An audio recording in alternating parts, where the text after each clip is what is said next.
Hello students, class ninth.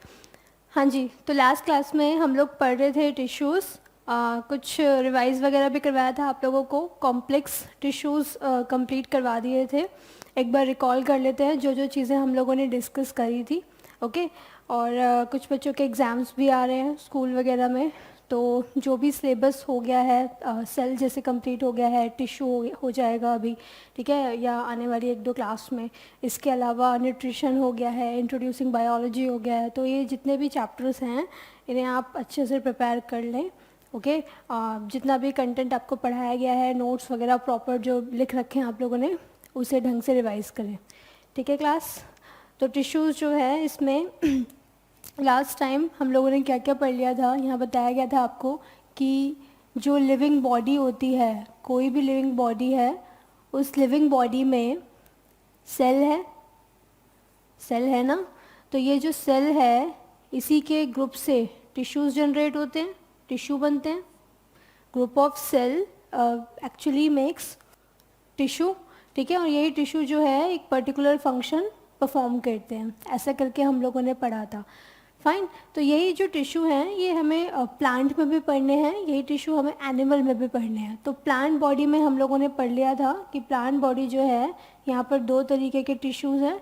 दो तरीके के कौन कौन से हैं? एक तो मेरिस्टेमेटिक और दूसरे परमानेंट। इन दोनों में से कौन है जो फंक्शन परफॉर्म करते हैं, डिवीजन नहीं करते?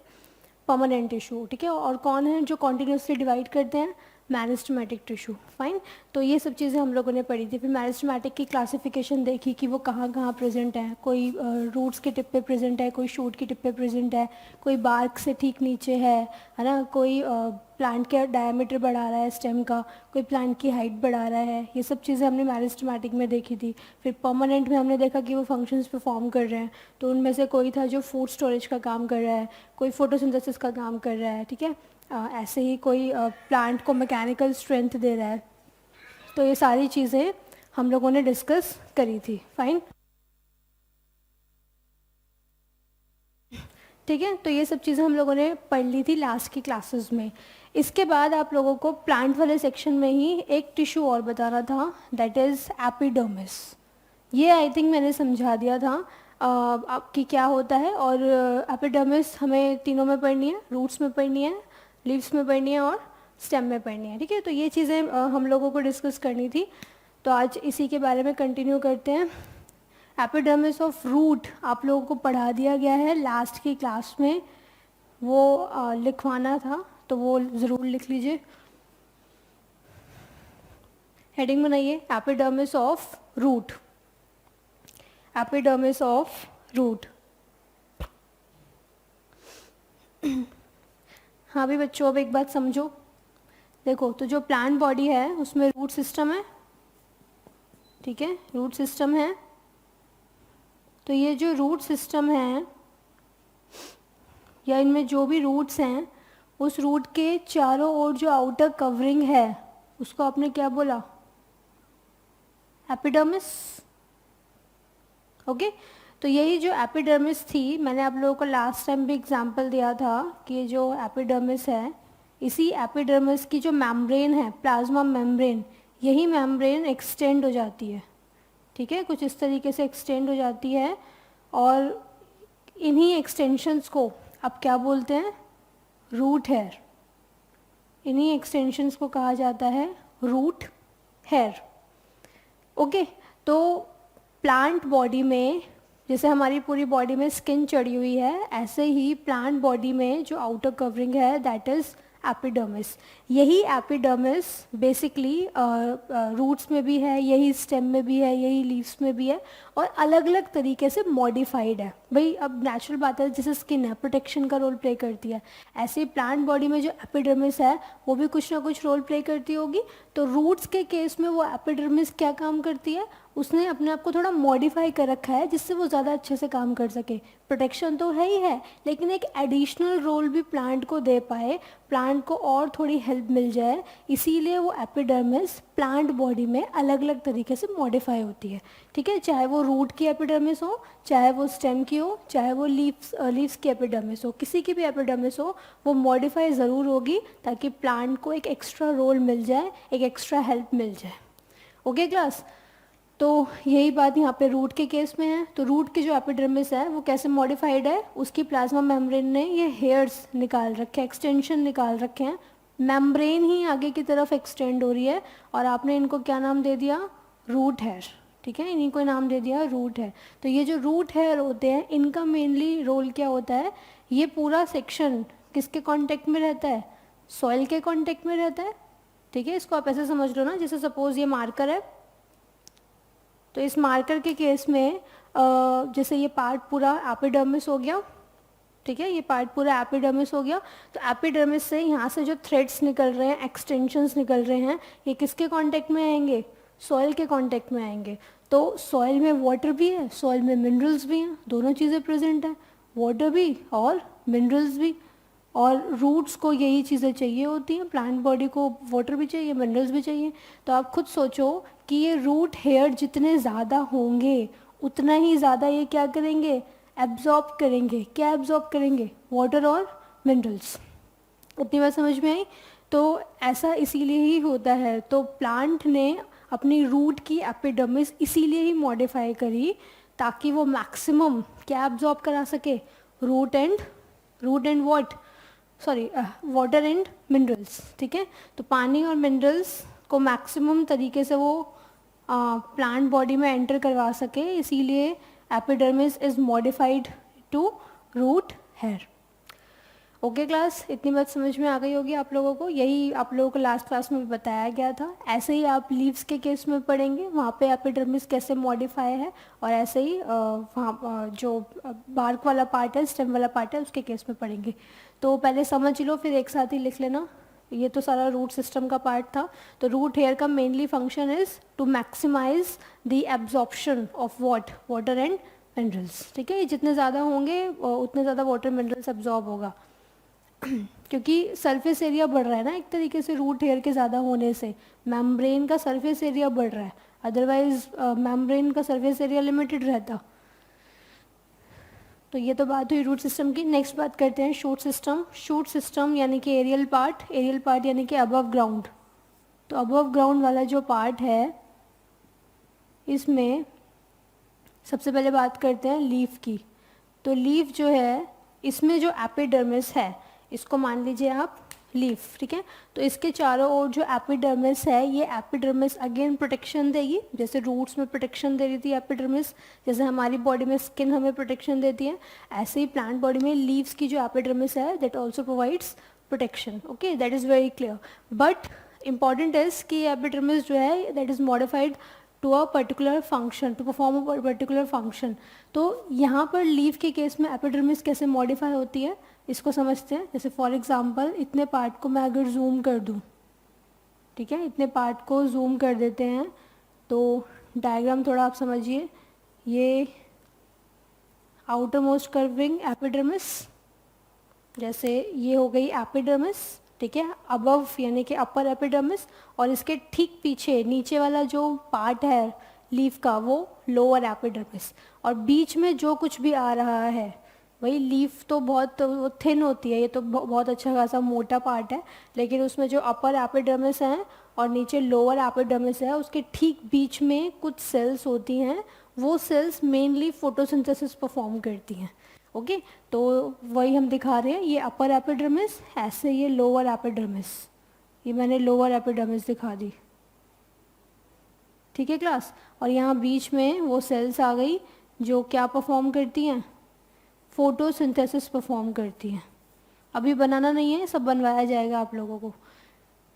ठीक है, तो यहाँ पर एपिडर्मिस, ये रही लोअर एपिडर्मिस। तो यहाँ पर जो एपिडर्मिस है वो कैसे मॉडिफाई है, उसमें जगह जगह स्टोमेटा प्रेजेंट है। स्टोमेटा कैसे समझेंगे, अगेन इसको लीफ कंसिडर करो, ये एपिडर्मिस हो गई सपोज, और यहाँ जगह जगह पोर्स प्रेजेंट है, छेद प्रेजेंट है, ठीक है, होल्स प्रेजेंट है। तो ये जो पोर्स होते हैं, इन्हीं पोर्स को आप क्या बोलते हैं, स्टोमेटा। सिंगुलर होगा स्टोमा, एक की बात कर रहे हैं तो स्टोमा, लेकिन बहुत सारे होते हैं, इस सरफेस पे बहुत सारे प्रेजेंट होंगे, इसीलिए टर्म यूज होती है स्टोमेटा। और इसी स्टोमेटा के चारों ओर ये किडनी शेप जो सेल दिखाई हैं, इन्हें क्या कहा जाता है, गार्ड सेल, इन्हें कहते हैं गार्ड सेल। ठीक है, तो स्टोमेटा का क्या रोल है, क्यों लीफ ने मॉडिफाई करे अपनी एपिडर्मिस को, स्टोमेटा क्यों डेवलप करा? देखो स्टोमेटा के दो रोल्स हैं। अब खुद सोचो, यहाँ जो अंदर सेल्स बैठी हुई हैं ये फोटोसिंथेसिस कर रही हैं, ठीक है, बहुत खाना वाना बना रही हैं। तो इनको जो फोटोसिंथेसिस प्रोसेस है उसके लिए इंग्रेडिएंट्स क्या चाहिए? जैसे फूड सिंथेसाइज करते हैं, फूड मेकिंग होती है, तो कुछ ना कुछ इंग्रेडिएंट्स यूज़ होते हैं ना।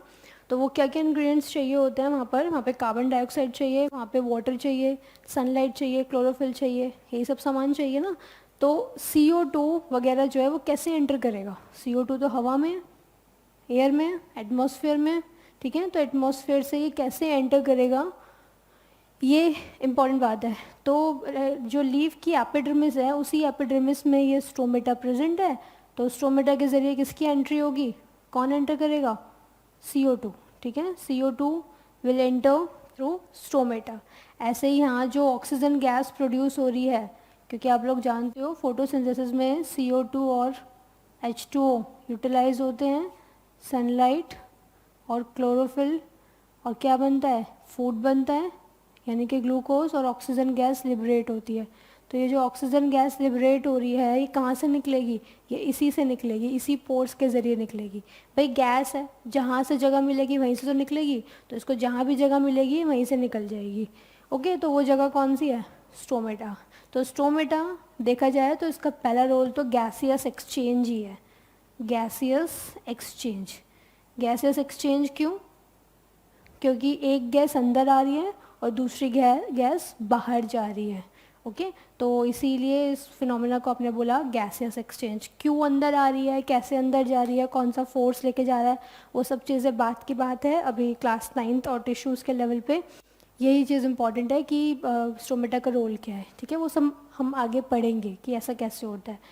फिर आती है बात गार्ड सेल की। तो गार्ड सेल जो हैं ये स्टोमेटा को बंद और क्लोज करने में मदद करते हैं। अगर जो गार्ड सेल हैं इन्हीं की वजह से स्टोमेटा खुल जाता है और इन्हीं की वजह से स्टोमेटा बंद हो जाता है। जैसे रात में फोटोसिंथेसिस नहीं होता ना, रात में सनलाइट तो अवेलेबल नहीं है, तो फोटोसिंथेसिस नहीं होगा, तो CO2 क्या एंटर करेगी उस दौरान? CO2 की नीड ही नहीं है। तो नीड ही नहीं है तो फिर स्टोमेटा को क्या करो, क्लोज करो, बंद करो। तो बंद कराने में कौन मदद करेगा? गार्ड सेल, ठीक है। तो ये सब चीज़ें थी। स्टोमेटा का पहला रोल आपको समझ में आ गया, गैसियस एक्सचेंज। और दूसरा रोल इसका होता है transpiration. Transpiration basically loss of water molecules in the form of vapours. क्या मतलब बताया भाई? यहाँ जो भी काम हो रहा है इसको आप ऐसे समझिए, जैसे समर्स होती हैं, बहुत गर्मी पड़ती है, तो हमारी बॉडी स्वेटिंग करती है ना, ऐसा होता है नहीं? तो जो भी स्वेट हमारी बॉडी से रिलीज़ हो रहा है वो अपने साथ साथ जो भी हीट एनर्जी है उसको भी निकाल रहा है, फिर इवेपोरेशन हो रहा है और फर्दर कूलिंग इफेक्ट जनरेट हो रहा है। ओके, ऐसा ही तो होता है, आप लोगों ने पढ़ा भी होगा कि इवेपोरेशन कॉजेज कूलिंग, है ना, ऐसा है। तो जब स्वेट निकलेगा तो उस स्वेट के ज़रिए जो भी हीट एनर्जी होगी वो भी थोड़ी बहुत बाहर होगी और फिर इवेपोरेशन होगा तो हमें कूलिंग इफेक्ट महसूस होगा। सेम कंडीशन यहाँ पर है। प्लांट बॉडी को तो इंटेंस सनलाइट वगैरह झेलनी है ना, बहुत गर्मी झेलनी है, हाई टेम्परेचर झेलना है। तो इतने हाई टेम्परेचर में, इतनी हाई इंटेंसिटी में उसमें तो काफ़ी हीट एनर्जी डेवलप हो जाती होगी, तो उसका निकलना बहुत ज़रूरी है ताकि वो कूलिंग इफेक्ट महसूस कर सके और अपना टेम्परेचर नॉर्मल रख सके, ठीक है। तो उसी के लिए ट्रांसपिरेशन होता है। तो ट्रांसपिरेशन के ज़रिए क्या होता है, इन्हीं पोर्स के ज़रिए पानी वेपर्स की फॉर्म में निकलता है और उन वेपर्स के साथ वो अपने साथ साथ क्या ले जाता है, हीट एनर्जी ले जाता है, जिसकी वजह से ओवरऑल प्लांट बॉडी जो है वो कूलिंग इफेक्ट महसूस करती है।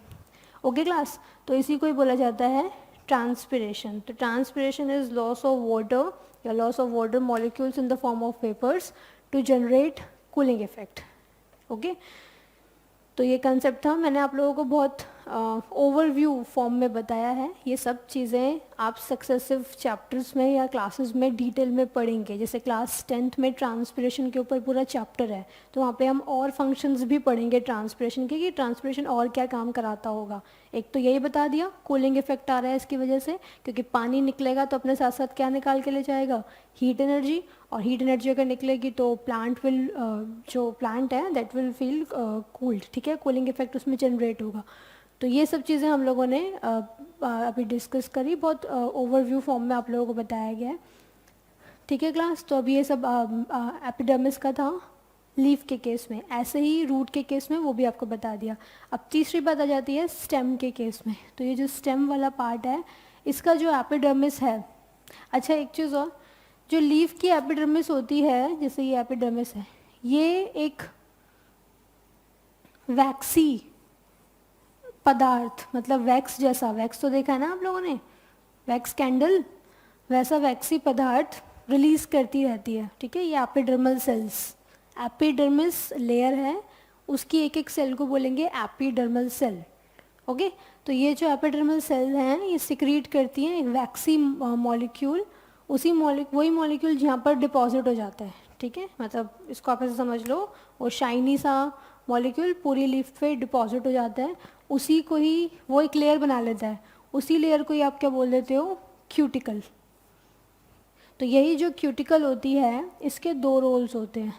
एक तो ये प्रोटेक्शन देती है प्लांट बॉडी को, एडिशनल प्रोटेक्शन ही दे रही है। आप खुद सोचो, एपिडर्मिस तो दे ही दी थी, उसके साथ साथ ये भी एक तरीके की प्रोटेक्शन दे रही है कि कोई फंगस अंदर ना चली जाए, कोई बैक्टीरिया अंदर ना चला जाए, है कि नहीं। तो इस तरीके से ये प्रोटेक्शन देती है, पहला रोल तो इसका यही हो गया। दूसरा, ये वाटर लॉस नहीं होने देती आसानी से, क्योंकि आप लोग जानते हो प्लांट अगर ऐसे पानी लॉस करता रहा तो क्या फोटोसिंथेसिस वो कर पाएगा, एक टाइम के बाद नहीं कर पाएगा, ठीक है। मतलब उसको उतनी अवेलेबिलिटी अगर नहीं हो पा रही है वाटर की, तो फोटोसिंथेसिस विल बी हैम्पर्ड, ठीक है। ऐसा ना हो, इसीलिए ये जो क्यूटिकल होती है, ये वाटर लॉस को भी प्रिवेंट करती है। तो अब आप लोग मुझे ज़रा ये बताओ कि एक डेजर्ट प्लांट है, डेजर्ट कंडीशन में जो ग्रो कर रहा है, जहाँ पहले से ही पानी की बहुत कमी है, स्कार्सिटी है, और एक नॉर्मल प्लांट है, ठीक है, जो यहाँ आसपास के एरिया में ग्रो कर रहा है। तो अब आप लोग मुझे ये बताइए कि कौन से प्लांट में क्यूटिकल ज़्यादा मोटी होगी, ज़्यादा थिक होगी, हाँ, डेजर्ट प्लांट में, ठीक है। जो डेजर्ट प्लांट होगा उसके केस में क्यूटिकल ज़्यादा मोटी होगी, रीज़न क्योंकि उसको क्या करना है, पानी बचाना है, और पानी बचाने के लिए क्यूटिकल को मोटा होना बहुत ज़रूरी है ताकि वाटर लॉस ना हो, ठीक है क्लास। तो ये सारा कुछ कंसेप्ट था एपिडर्मिस ऑफ लीफ का। और लास्ट हम बात कर लेते हैं स्टेम की। इसमें कुछ ज़्यादा डिटेल में नहीं है अभी क्लास 9 के लेवल में। इस पर आप ये समझिए कि आप लोगों ने देखा है स्टेम का आउटर पार्ट काफ़ी टफ होता है, मैकेनिकल स्ट्रेंथ देने वाला होता है, हार्ड होता है, तो डेड तो होगा ही होगा, ठीक है। तो यही जो डेड सेल्स होती हैं, इनकी जो सेल वॉल होती है, जो सेल वॉल वाला पार्ट होता है, ये सेल वॉल, जैसे फॉर एग्जांपल ये स्टेम है, तो स्टेम की जो आउटर कवरिंग हो गई उसको आपने बार्क बोल दिया, ठीक है, उसकी आउटर कवरिंग को बार्क बोल दिया। जैसे इसकी आउटर कवरिंग को एपिडर्मिस बोल दिया, ऐसे इसकी आउटर कवरिंग को बार्क बोल दिया। उसकी सेल्स को आप कॉर्क बोल देते हो, ठीक है।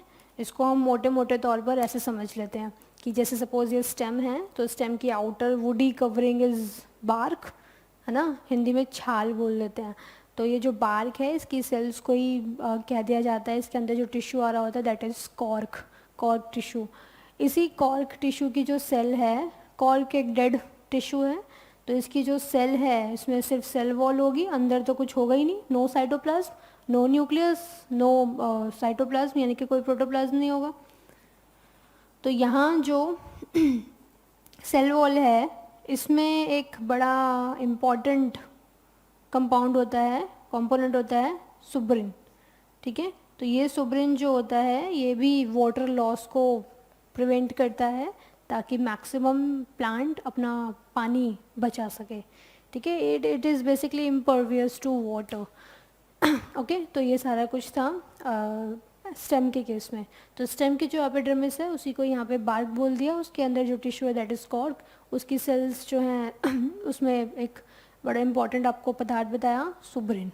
ओके, ठीक है क्लास। तो main is epidermis of leaf and roots. Clear? तो ये सारी चीज़ें आप लोग लिख लीजिए। प्लांट वाला सेक्शन पूरा कंप्लीट हो गया है। अब हम आगे बात करेंगे इसके बाद एनिमल की, बट पहले आप लोग इतना नोट डाउन करो। हेडिंग बनाओ, epidermis of root, epidermis of root.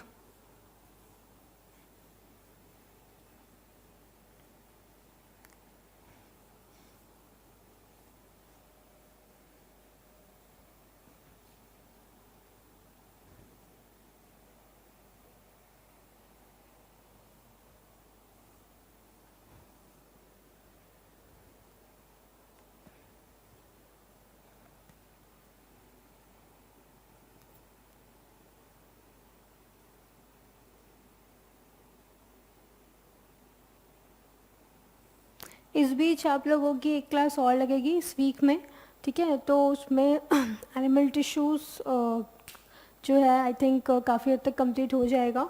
In case कुछ रह जाता है तो नेक्स्ट वीक, जैसे कुछ बच्चों का एग्ज़ाम 28 को है ना, तो वो पहले क्लास अरेंज हो जाएगी, तो आप लोग वो क्लास ज़रूर अटेंड कर लेना ताकि कंप्लीट हो जाए। क्योंकि ये आई थिंक बताया गया था कि सिलेबस में है, आप लोगों के यहाँ टेस्ट वगैरह में आ रहा है स्कूल टेस्ट में, तो वो वैसे कवर अप हो जाएगा। बाकी जितना पढ़ा दिया गया है वो ज़रूर आप अच्छे से रिवाइज़ करें, ठीक है? ये नहीं कि जो नहीं हो पाया है या रह गया है वो उसके लिए आप इतना परेशान हो रहे हैं। तो काफ़ी कंटेंट वैसे भी हो चुका है और ये सारा कुछ आपके सिलेबस में आ ही रहा है, टेस्ट के सिलेबस में, एग्ज़ाम के सिलेबस में। तो इसीलिए पहले उन्हें बहुत अच्छे से रिवाइज़ करें और उसके बाद फिर ये तो चल ही रहा है, तो जो आप अभी पढ़ रहे हैं वो तो वैसे भी याद ही हो जाएगा, उसमें ज़्यादा मेहनत नहीं है। जो 1 महीने पहले पढ़ा था उसमें मेहनत है, क्योंकि भूल गए होंगे क्या पढ़ाया था। तो यहाँ पर एपिडर्मिस ऑफ फ्रूट में लिखो, पहले डायग्राम भी बना लो।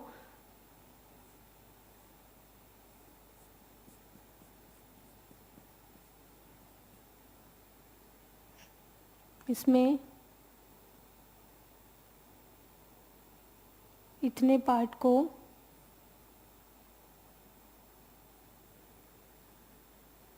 ये है रूट सिस्टम।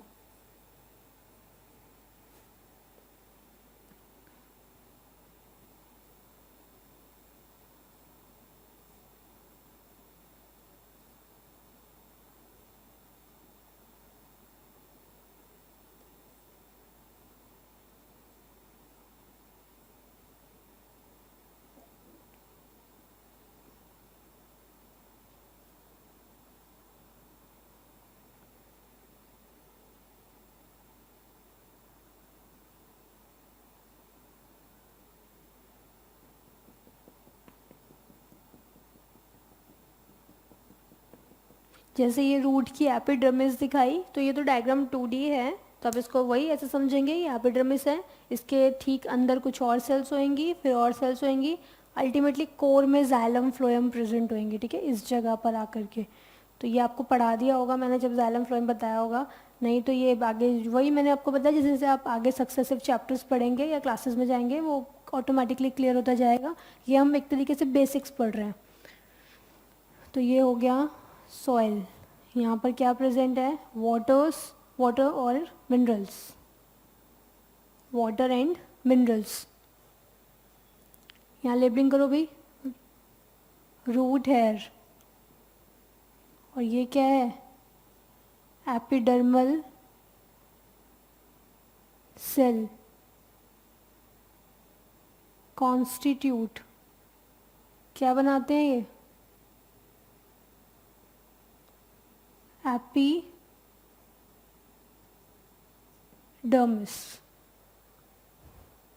ठीक है? Epidermal cell constitutes epidermis.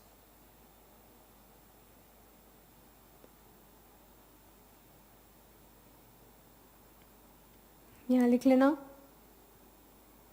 Epidermis of root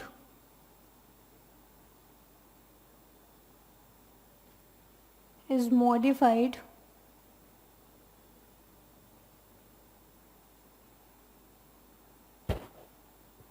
to maximize the absorption of sap. Sap यानी कि वही वाटर एंड मिनरल्स, ठीक है, ये तो पढ़ाया हुआ है सेल वाले चैप्टर में. Epidermis of root is modified to maximize, mind the word, maximize the absorption of sap, ताकि मैक्सिमम वाटर और मिनरल्स एब्जॉर्ब किए जा सके, सरफेस एरिया बढ़ाते हैं. That is root hairs increase the total absorptive area, ठीक है. और यहाँ जहाँ आपने लेबलिंग करी है रूट हेयर की, यहीं ब्रैकेट में लिख लेना क्या होते हैं ये, एक्सटेंशंस ऑफ एपिडर्मल सेल, उन्हीं की एक्सटेंशन है. लिखिए भाई ये क्लास एपिडर्मिस ऑफ रूट में.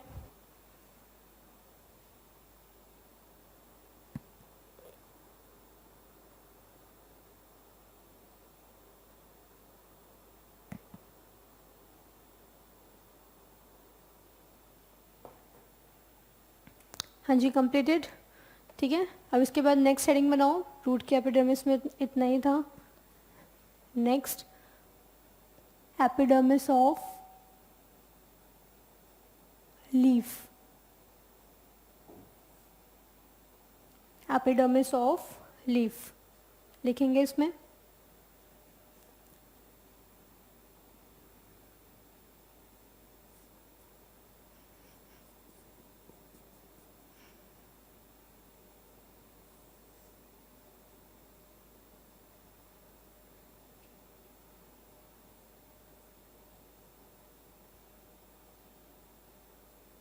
इतने पार्ट को जूम करें तो इसमें outer most covering is epidermis,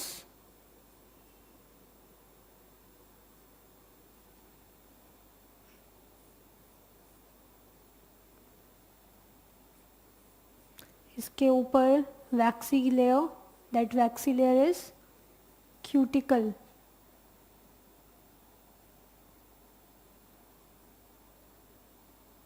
एक सेल को कहेंगे एपिडर्मल सेल, ओके, और लेयर को बोलेंगे एपिडर्मिस.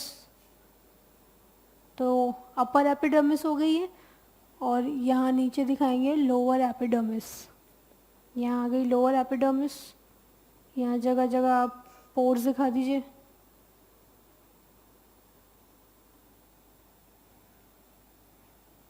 ये हो गया लोअर एपिडर्मिस. ये हो गया stoma, plural word is stomata, ठीक है. और ये सेल्स हो गई गार्ड सेल्स.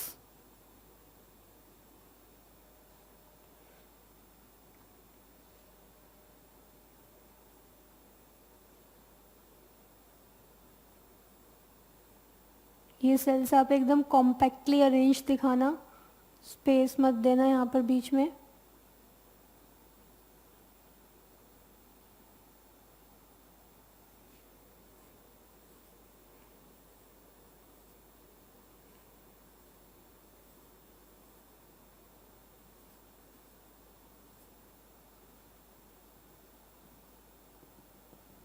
ठीक है, इन्हें बोलेंगे मीज़ोफिल. हालांकि इनका भी अलग नाम है. जैसे ऊपर वाली जो लेयर मैंने दिखाई है इसको पेलाइसेड मीज़ोफिल बोलते हैं, नीचे वाली लेयर को स्पॉन्जी मीज़ोफिल बोलते हैं. ये लिखने की ज़रूरत नहीं है, आप सिंपल लिखिए मीज़ोफिल सेल्स, ठीक है. तो यहाँ पर नो डाउट ये फोटोसिंथेसिस कर रही हैं, तो बड़ा इम्पॉर्टेंट ऑर्गेनल यहाँ प्रेजेंट होता होगा. बता सकते हैं कौन सा ऑर्गेनल? माइटोकॉन्ड्रिया, प्लास्टिड, कौन सा? प्लास्टिड. प्लास्टिड में भी कौन सा? क्लोरोप्लास्ट, ठीक है. तो ये सब चीज़ें थी, ऐसे सब में दिखा लीजिए मीज़ोफिल सेल्स. गार्ड सेल्स में भी होता है क्लोरोप्लास्ट, तो वहाँ भी दिखा देना. यहाँ जो गार्ड सेल्स हैं इसमें भी क्लोरोप्लास्ट होता है. तो अब एक एक करके आप लिख लो, यहाँ लिख लो स्ट्रक्चर ऑफ, डायग्राम का नाम ज़रूर लिखो, स्ट्रक्चर ऑफ लीफ, संरचना किसकी, लीफ की, write down.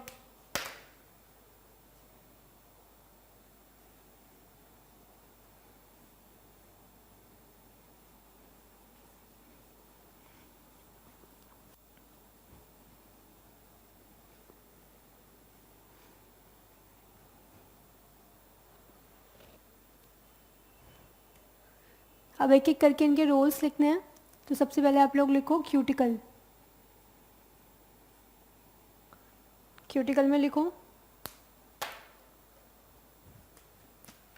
Waxy layer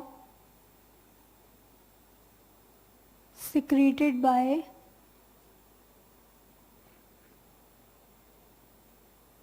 epidermal cells. ठीक है, उसका फंक्शन क्या है,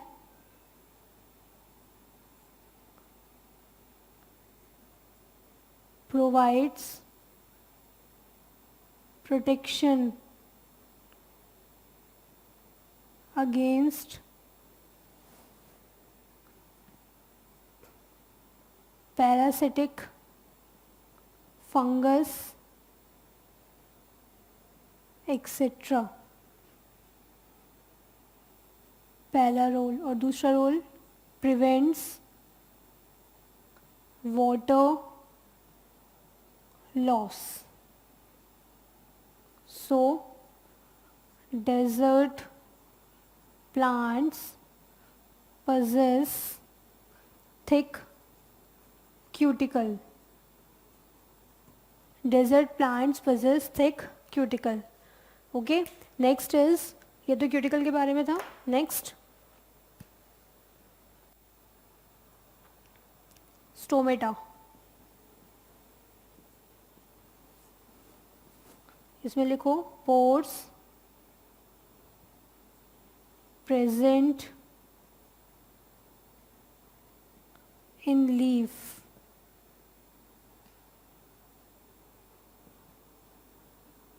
Function number 1, gaseous exchange.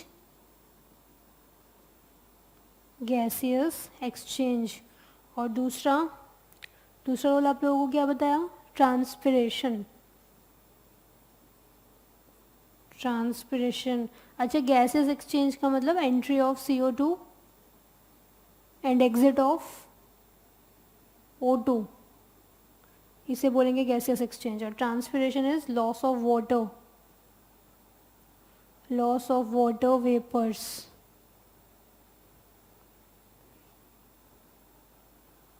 ठीक, ट्रांसपिरेशन का रोल यही लिख के ख़त्म करो.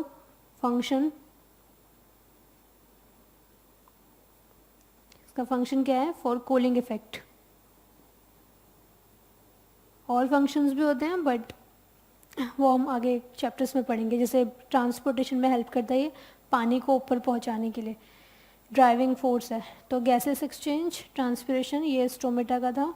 इसमें आप लोग गार्ड सेल का और लिख लो, guard cells.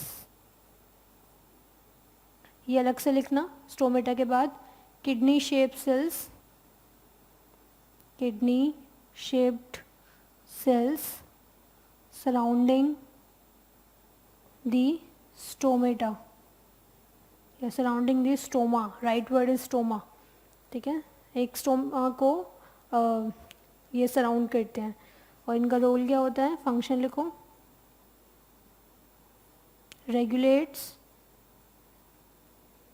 Regulate opening and closing of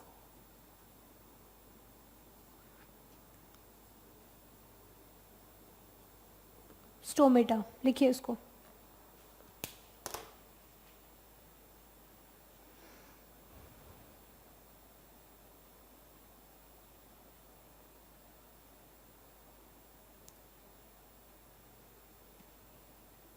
done. ठीक है, तो आप लोगों को बता दिया epidermis of root and epidermis of leaf. इसमें सारे स्ट्रक्चर्स का फंक्शन भी कवर अप हो गया. मीजोफिल सेल आप लोग वहीं डायग्राम में लिख लो ब्रैकेट में, टू परफॉर्म फोटोसिंथेसिस. ये जो यहाँ पर डॉट्स दिखाई हैं ये बेसिकली क्लोरोप्लास्ट है. इनकी लेबलिंग ज़रूर कर लीजिए भाई, ये क्लोरोप्लास्ट आपको गार्ड सेल में भी दिखाने हैं और यहाँ भी दिखाने हैं, क्लोरोप्लास्ट। ओके, सीपी नहीं लिखना है, क्लोरोप्लास्ट पूरा लिखना है। नेक्स्ट लिखो अब इसके बाद, epidermis of stem, epidermis of stem.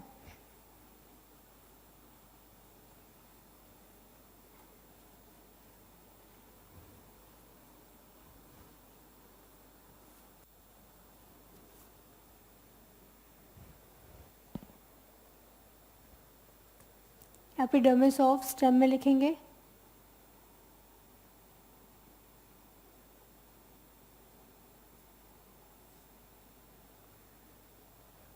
Number 1। अच्छा, इसमें आप लोग ऐसे भी लिख सकते हैं कि bark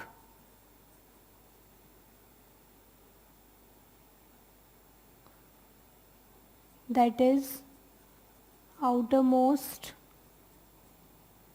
part of stem possesses cork tissue।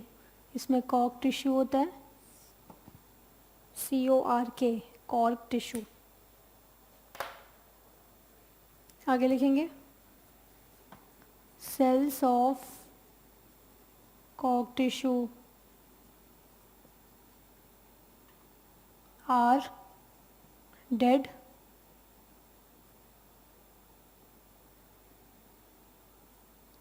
their cell wall is made up of mainly सुब्रिन। ठीक है, which is impervious to water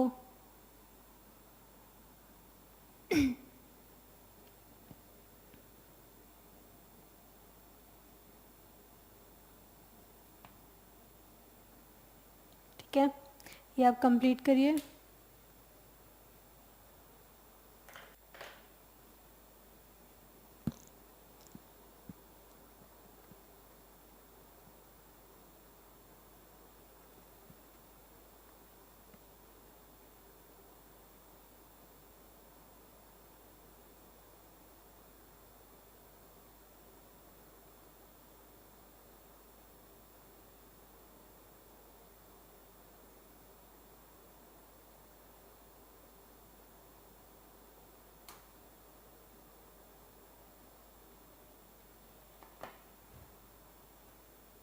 हाँ जी, क्लास 10। तो अब यहाँ जो प्लांट टिश्यूज़ कवर अप करवाए गए हैं, उन प्लांट टिश्यूज़ को अगर समराइज़ किया जाए, कंप्लीट हो गया होगा, तो उसमें जैसे मेरिस्टेमेटिक टिश्यू, परमानेंट टिश्यू, यही सब बताया ना आप लोगों को। लेकिन जो ICSE लेवल पर जो बुक वगैरह रखवाई जाती है, उसमें एक दूसरा क्लासिफिकेशन दे रखा है। जैसे प्लांट बॉडी है तो या सिंपल प्लांट टिश्यू है, तो यही प्लांट टिश्यू यहाँ लिख दिए मेरिस्टेमेटिक, दूसरे हो गए परमानेंट। फिर परमानेंट की फर्दर क्लासिफिकेशन इन्होंने ऐसे कर रखी है, एक हो गया सपोर्टिव, दूसरे हो गए कंडक्टिंग, और तीसरे यहाँ पर हैं प्रोटेक्टिव। ओके, तो सपोर्टिव में सिंपल परमानेंट टिश्यू, मैंने आप लोगों को परमानेंट टिश्यू में सिंपल एंड कॉम्प्लेक्स बताया ना, तो इन्होंने लिख रखा है ऐसे सिंपल परमानेंट टिश्यू। तो कंफ्यूज बिल्कुल मत होना, कंसेप्ट वही सारा कुछ है, बट ये इन्होंने एक और अच्छा डीपर लेवल का क्लासिफिकेशन जनरेट किया हुआ है, जो बहुत सही भी है। यहाँ पर आ जाएगा कॉम्प्लेक्स परमानेंट टिश्यू, नाम ही है कंडक्टिंग, तो कंडक्शन का काम तो यही कर रहे हैं, परमानेंट टिश्यू। ओके, और तीसरा जैसे प्रोटेक्टिव है, तो इसमें तो एपिडर्मिस है मेनली, तो एपिडर्मल टिश्यू या एपिडर्मिस, तीनों की, रूट, स्टेम एंड लीव्स, वो आप लोगों को पढ़ाई दी गई है।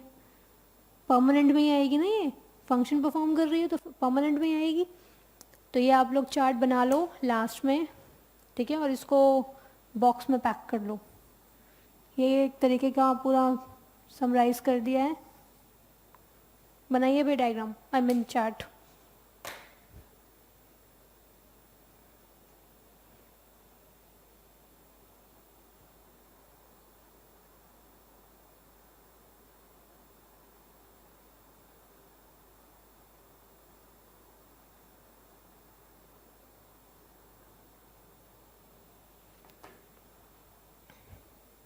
ओके क्लास, तो प्लांट बॉडी में हमने मेरिस्टेमेटिक टिश्यू भी पढ़ लिया है, परमानेंट टिश्यू भी पढ़ लिए, सपोर्टिव, कंडक्टिंग, सबके डायग्राम्स भी देख लिए, प्रोटेक्टिव भी हो गया, रूट, स्टेम एंड लीव्स। अब आगे बात करते हैं एनिमल टिश्यूज़ की। ओके, तो अब अगली हेडिंग बनाइए आप लोग, बड़ी बड़ी, एनिमल टिश्यूज़।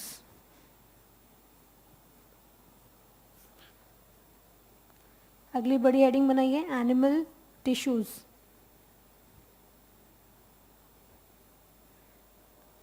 तो जैसे प्लांट में डिफरेंट डिफरेंट फंक्शन परफॉर्म करने के लिए अलग अलग टिश्यू प्लांट ने अपने अंदर इवॉल्व कर रखे हैं, ठीक है। जैसे डिवीजन का डिपार्टमेंट किसी और का है, फोटोसिंथेसिस का काम किसी और को दे रखा है, फूड स्टोरेज के लिए कोई और है, फ्लोटिंग में मदद करने के लिए कोई और है, ठीक है। ऐसे ही स्ट्रक्चरल स्ट्रेंथ प्रोवाइड कराने के लिए भी उसने टिश्यूज़ रखे हुए हैं। तो ऐसे जो एनिमल बॉडी है, इनके केस में भी जो टिश्यूज़ हैं वो अलग अलग फंक्शन परफॉर्म करते हैं। तो वही चीज़ें हमें यहाँ पर देखनी है कि जो एनिमल बॉडी है या जो ह्यूमन बॉडी है, उनके केस में कितने तरीके के टिश्यूज़ होते हैं और वो कैसे फंक्शन परफॉर्म करते हैं और क्या फंक्शन परफॉर्म करते हैं। फाइन, तो इसमें लिखेंगे animal tissues are of 4 types. Animal tissues are of 4 types. तो पहले लिखिए एपिथेलियल टिश्यू, एपिथेलियल टिश्यू। दूसरा लिखेंगे कनेक्टिव टिश्यू। थर्ड लिखो भाई मस्कुलर टिश्यू। और नंबर 4 नर्वस टिश्यू, ठीक है। तो 1 बाय 1 हमें यही सब पढ़ना है कि एनिमल बॉडी में प्रोटेक्शन का रोल कौन परफॉर्म करता है ना, ट्रांसपोर्टेशन का काम कौन करता है, एनिमल बॉडी मूव कर सकती है तो मूवमेंट में कौन हेल्प करता है, ठीक है। एनिमल बॉडी ज़्यादा जल्दी सेंस कर पाती है कि उसके चारों ओर क्या हो रहा है, प्लांट बॉडी इतनी जल्दी सेंस नहीं कर पाएगी, ठीक है। तो एनिमल बॉडी में ऐसा क्या है कि वो इतनी जल्दी सेंस कर पा रही है।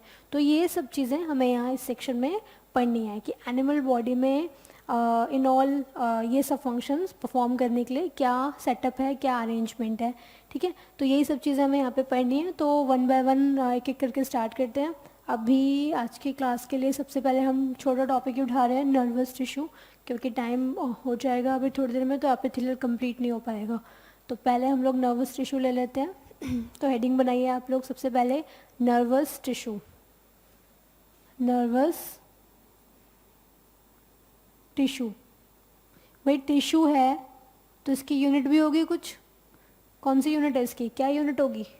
टिश्यू की नॉर्मल यूनिट क्या होती है? सेल। तो ऐसे ही जो नर्वस टिश्यू है इसकी यूनिट क्या होगी? नर्व सेल, ऐसा है ना। तो यहाँ लिखिए कंपोज्ड ऑफ नर्व सेल। इसी नर्व सेल को आप लोग क्या बोलते हैं? न्यूरॉन। तो चाहे आप नर्व सेल बोलिए चाहे आप न्यूरॉन बोलिए, ठीक है क्लास। अब ज़रा इसको समझते हैं। तो न्यूरॉन या नर्व सेल या नर्वस टिश्यू, उनका क्या रोल होता है आप लोग जानते हो। जो एनिमल बॉडी है, animal body as compare to plant ज़्यादा जल्दी सेंस कर पाती है, ठीक है, वो ईज़िली रिकॉग्नाइज कर लेती है, आइडेंटिफाई कर लेती है कि उसके चारों ओर क्या सिचुएशन है, कौन सा प्रेडेटर आ रहा है ना, मुझे किस तरफ भागना है, क्या करना है ना, ये सब चीज़ें बहुत जल्दी मतलब रिस्पॉन्स जनरेट होता है as compare to plant body. क्यों? क्योंकि हमारे पास नर्वस सिस्टम है, ठीक है। अब वो अलग बात है कि एनिमल जो एनिमल किंगडम है वो बहुत वास्ट है, तो जो छोटे एनिमल्स हैं उनमें सिंपल तरीके का नर्वस सिस्टम मिलेगा, है ना, और जो कॉम्प्लेक्स एनिमल्स हैं जैसे कि हम लोग हैं, ठीक है, तो हमारे केस में जो नर्वस सिस्टम मिलेगा वो बहुत इवॉल्व मिलेगा, बहुत विकसित मिलेगा। तो हमारे कंडीशन में जैसे ब्रेन है ना, स्पाइनल कॉर्ड है, नर्व्स हैं, तो ये तीनों चीज़ें इस तरीके से वर्क करती हैं कि रिस्पॉन्स जल्दी जनरेट होता है as compare to other animals या प्लांट्स, ठीक है। प्लांट बॉडी में तो ये सब चीज़ें होती ही नहीं, ओके, या होती है, ऐसा कोई प्लांट देख लिया आप लोगों ने? ठीक है, होती ही नहीं। तो एनिमल बॉडी जो है उसमें जो नर्वस सिस्टम है उसका यही रोल होता है, या नर्व सेल का यही रोल होता है कि सेंस करना कि आसपास क्या हो रहा है और फिर रिस्पॉन्ड करना, रिस्पॉन्स देना, ठीक है। तो to sense and to respond to the condition या टू द सराउंडिंग्स, जो भी हमारे आसपास सिचुएशंस हो रही हैं, कंडीशंस हो रही हैं हमारे चारों ओर, उसको सेंस करना और उसे रिस्पॉन्ड करना, यही काम नर्व सेल का होता है। नर्व सेल यही काम कर रही है तो बाकी नर्वस टिश्यू भी यही काम करेगा, क्योंकि nervous tissue is made up of nerve cell.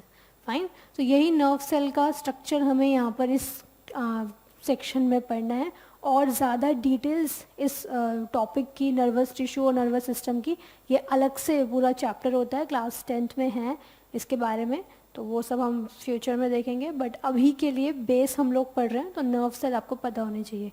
Class 7th में भी आप लोगों ने पढ़ा होगा इसके बारे में, अब तो भूल गए होंगे, ठीक है, तो दोबारा से आ गया है, थोड़ा डिटेल है क्लास 7 के कंपैरिजन में देखा जाए तो नर्व सेल या न्यूरॉन में आप लोग लिख लो फंक्शन, सबसे पहले इसका फंक्शन लिखो,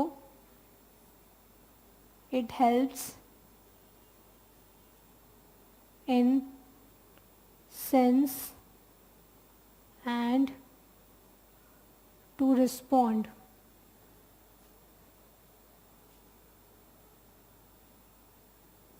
टू द सराउंडिंग्स। भाई यहाँ 2 लिख लेना, it helps to sense and to respond the surroundings, sorry, surroundings, okay।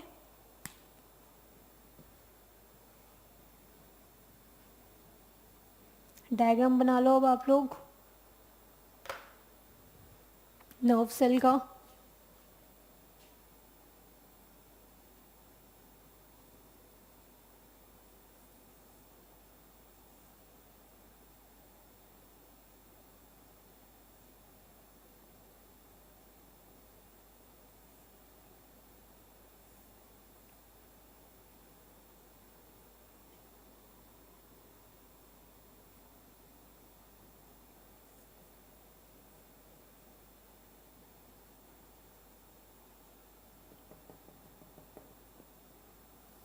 बताइए भाई क्लास।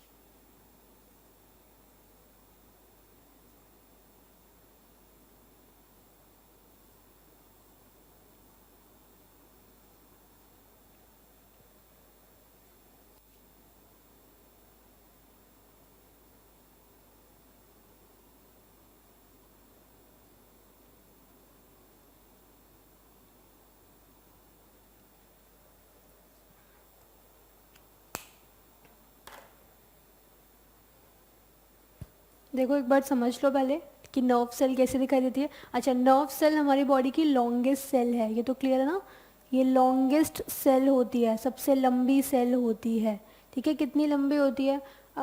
ये अप्रॉक्सीमेटली 90 सेंटीमीटर, 1 मीटर आप बोल सकते हैं, 90 सेंटीमीटर या अप्रॉक्स 1 मीटर, ठीक है। माइंड द वर्ड अप्रॉक्स ज़रूर लगाया करें। तो अप्रॉक्सीमेटली 1 मीटर या फिर 90 सेंटीमीटर इतनी लंबी होती है। अच्छा, अब इतनी लंबी होने के बावजूद क्या आप इसको देख सकते हैं? मतलब कि अगर कुछ डायसेक्शन करा जाए हमारी बॉडी का या एनिमल बॉडी का, तो इज़ इट पॉसिबल कि हम इस सेल को देख पाएँ? देखिए, इस सेल को हम लोग नहीं देख सकते, it is not visible, microscopic ही होती है। क्यों? क्योंकि इसको आप ऐसे समझो, जैसे मैं यहाँ पर एक लॉन्गेस्ट, यहाँ मैंने एक थ्रेड रख दिया, ये मोटा है, ठीक है, और वहीं मैंने एक बहुत फाइन कुछ रख दिया। फाइन मतलब बहुत महीन, जो आसानी से दिखे ना। लेंथ इसकी भी उतनी है जितनी ऊपर वाले की है, और मतलब ऑलमोस्ट लेंथ सेम ही है, लेकिन आपको इजीली विजिबल कौन है? ये वाला, ठीक है। और नीचे वाला उतना इजीली विजिबल नहीं है, उसको देखने के लिए आपको लेंसेज की मदद लेनी पड़ेगी। तो जस्ट बिकॉज कोई भी चीज़ लंबी है, इससे ये आइडिया बिल्कुल ना लगाएं कि वो आपको आंखों से दिख जाएगी, ठीक है। कोई भी चीज़ उसको विजिबल होने के लिए एक थिकनेस होनी बहुत ज़रूरी है, एक मतलब मोटाई होनी बहुत ज़रूरी है। तो अगर वो थिक होगी तो ही आपको इजीली विजिबल होगी। तो यहाँ जो नर्व सेल है इसके पास थिकनेस नहीं है, ठीक है। इसके पास थिकनेस नहीं होने की वजह से ही आपको आंखों से नहीं दिखती। ओके, तो ये जो नर्वस टिश्यू है, नर्व सेल है, इसमें लेबलिंग कर लीजिए। देखो, पहले समझ लो, ये वाला जो पार्ट है, इतना पार्ट, इस पार्ट को बोलते हैं साइटोन, CYTON, साइटोन, या सेल बॉडी भी बोल देते हैं इसे, या फिर पेरी कैरियोन भी बोल देते हैं। कैरियो वर्ड लगाते हैं न्यूक्लियस के लिए, पेरी मीन्स सराउंडिंग, तो ये उसको सराउंड कर रहे हैं न्यूक्लियस को, इसीलिए पेरी कैरियोन, ठीक है भाई क्लास। उसके अलावा ये जो सेक्शन है नीचे वाला, इसे कहेंगे एक्सॉन, ठीक है, एक्सॉन। ब्रैकेट में लॉन्ग नर्व फाइबर, फाइबर ही है एक तरीके का, ठीक है, एक थ्रेड लाइक स्ट्रक्चर ही निकल रहा है और लेंथ में लंबा है, इसलिए लॉन्ग नर्व फाइबर, उसे हमने बोल दिया एक्सॉन। ये जो यहाँ दिखाए हैं इन्हें कहा जाता है डेंड्राइट्स। ये होते हैं short nerve fibre, short nerve fibre, ये शॉर्ट है और एक्सॉन वाला पार्ट लॉन्ग है, ठीक है। इसे आप बोल देंगे साइनेप्टिक नॉब।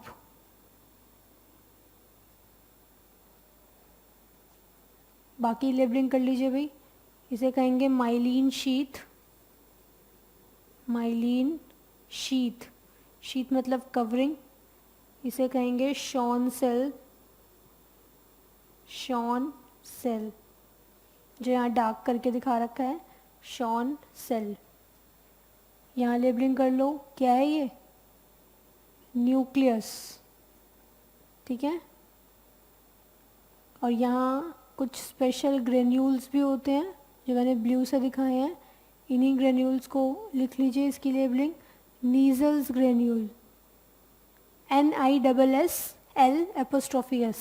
नीजल्स ग्रेन्यूल्स, ठीक है। ब्रैकेट में लिख लेना सिंथेसाइज प्रोटीन्स। जैसे नॉर्मल सेल में प्रोटीन कौन सिंथेसाइज करता है? राइबोसोम। ऐसे ही नर्व सेल में प्रोटीन कौन सिंथेसाइज करेगा? Nasal granules. तो यहाँ लिख लीजिए सिंथेसाइज प्रोटीन्स। ओके, तो इस तरीके से काम होता है। तो ये जो डेंड्राइट्स हैं ये सिग्नल्स को रिसीव करेंगी, जो भी हमारे आसपास कुछ हो रहा है, टेस्ट है या कोई बात, कोई साउंड आ रही है या कुछ हम देख रहे हैं उस तरीके से, तो सिग्नल्स को रिसीव करती है। रिसीव करने के बाद वो सिग्नल आगे कंडक्ट कराया जाता है। तो कंडक्शन का काम किसका हो गया? एक्सॉन का, ठीक है। और फिर ये कंडक्शन होते होते अल्टीमेटली ब्रेन तक पहुंच जाता है। ब्रेन फिर रिस्पॉन्ड करता है, उसे रिस्पॉन्स क्रिएट करता है, ठीक है। और फिर हम लोग रिस्पॉन्स देते हैं। इस तरीके से काम होता है। तो यहाँ पर आप लोग लिख लीजिएगा, जो भी डायग्राम बनाया डायग्राम का नाम ज़रूर लिखिए भाई। Structure of nerve cell, structure of nerve cell.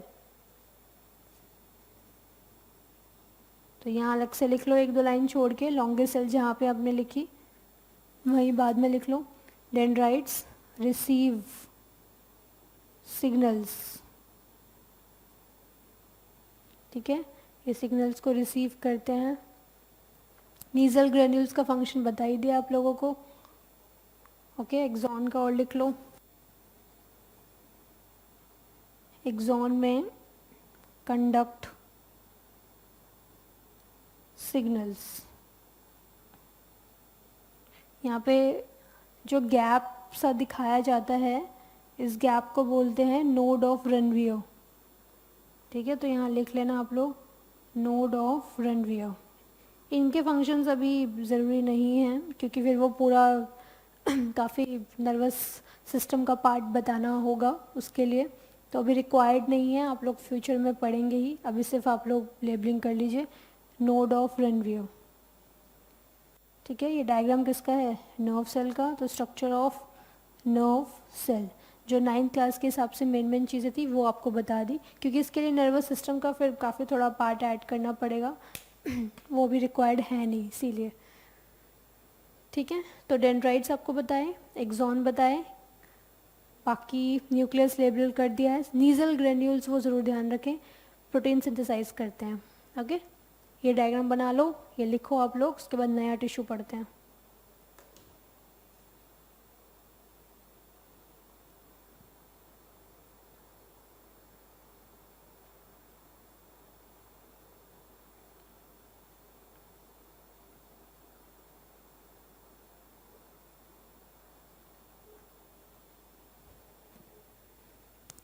Done.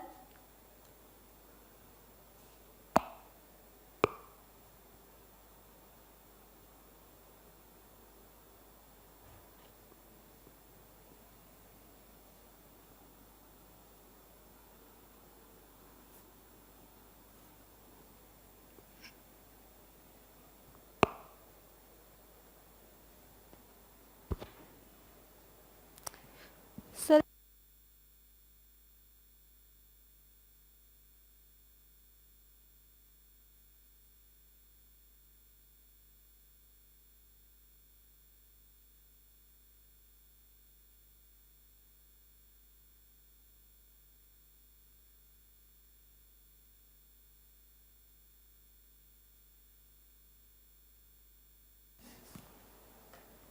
हाँ जी क्लास, तो टिश्यूज़ में, एनिमल टिश्यूज़ में नर्वस टिश्यू इज़ ओवर। अब नेक्स्ट जो टिश्यू है वो हम एपिथेलियल टिश्यू ले लेते हैं। ओके, तो आप लोग अगली हेडिंग बनाइए, नंबर 1, सॉरी नंबर 2 जो भी था, number 2, epithelial tissue. Epithelial tissue,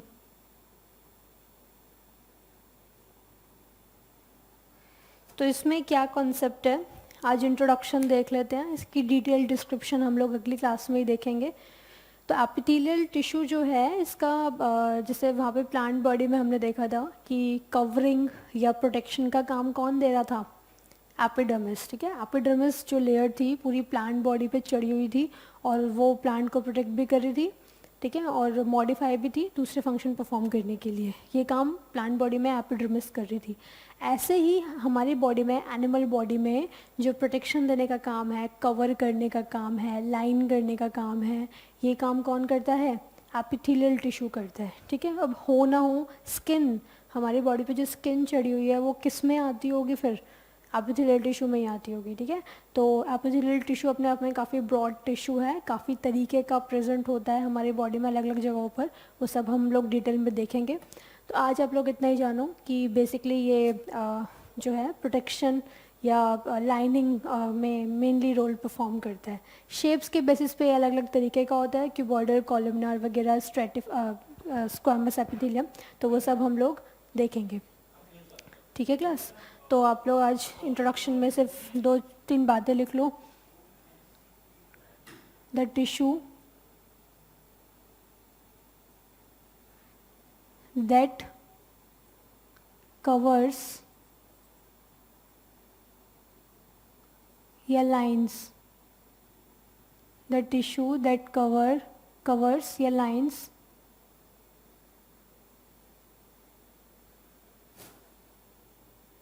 the animal body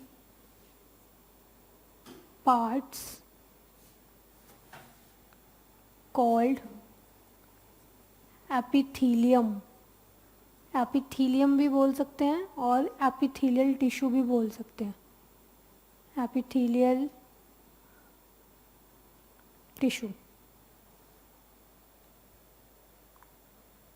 ठीक है, या लाइनिंग और कवरिंग से क्या मतलब है वो सभी हम आगे सीखेंगे। तो आज सिर्फ आप लोग डेफिनेशन लिखें, अब आगे की क्लास में इसका क्लासिफिकेशन बताया जाएगा और कहाँ कहाँ ये प्रेजेंट होता है, कैसे कैसे रोल परफॉर्म करता है और एडिशनल वो सब बताया जाएगा। ठीक है क्लास, इतना आप लोग ज़रूर रिवाइज कर लीजिएगा। Okay, thank you, bye bye.